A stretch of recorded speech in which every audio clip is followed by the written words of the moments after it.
اللهم آمين.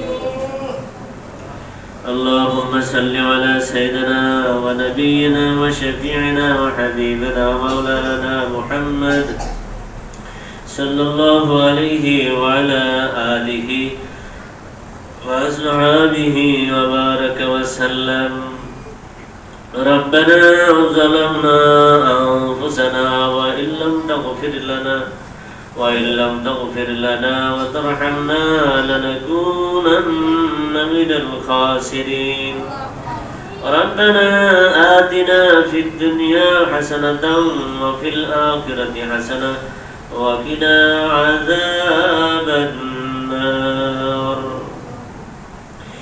ربنا لا تزغ قلوبنا بعد إذ هديتنا وهب لنا من لدنك رحمة إنك أنت الوهاب. يا رب العالمين মাগরিবের নামাজ থেকে নিয়ে এই দীর্ঘ রাত পর্যন্ত কোরআন হাদিসের আলোচনা হয়েছে। আল্লাহ, যে সমস্ত ভাইরা ধৈর্যের সাথে অনুষ্ঠানের সমাপনী পর্যন্ত বসে রয়েছেন, সকলের আমলগুলোকে কবুল করেন।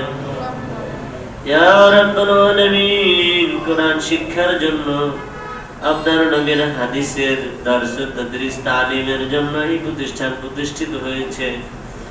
আল্লাহ, ইখলাসের মাধ্যমে এই প্রতিষ্ঠানটাকে পরিচালনা করার তৌফিক দান করেন।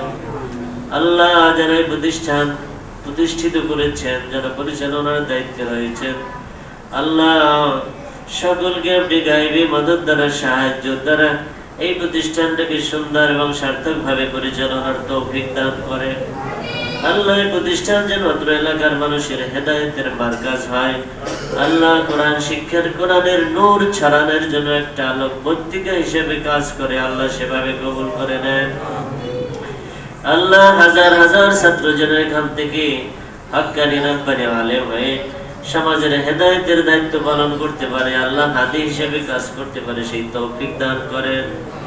আল্লাহ, তালিবুল ইলমদের ওসিলায় আমাদের দোয়াকে কবুল করে নেন। আল্লাহ, তালিবুল ইলমরা হাত পেতেছেন, আল্লাহ ওদের মেধা শক্তি, জেহেন শক্তি বাড়াই দেন। অতি সত্তর সকলকে হাফেজে কোরআন হয়ে হক্কানি রাব্বানি আলেম হওয়ার তৌফিক দান করেন। আল্লাহ, যারা কোরআন শিখেছে তাদেরকে কোরআন ইয়াদ রাখার তৌফিক দান করেন। আল্লাহ, কোরআন পড়ে যারা আংশিক ভুলে গেছে অথবা বেশি অংশ ভুলে গেছে, এই কোরআন আবার পুনর্বার তারা ইয়াদ করে সিনার ভিতরে সেট করতে পারে, সেই তৌফিক দান করে। আল্লাহ, আপনি সহজ করে দেন। আল্লাহ, আপনি যদি কোরআনের জ্ঞান না দান করেন,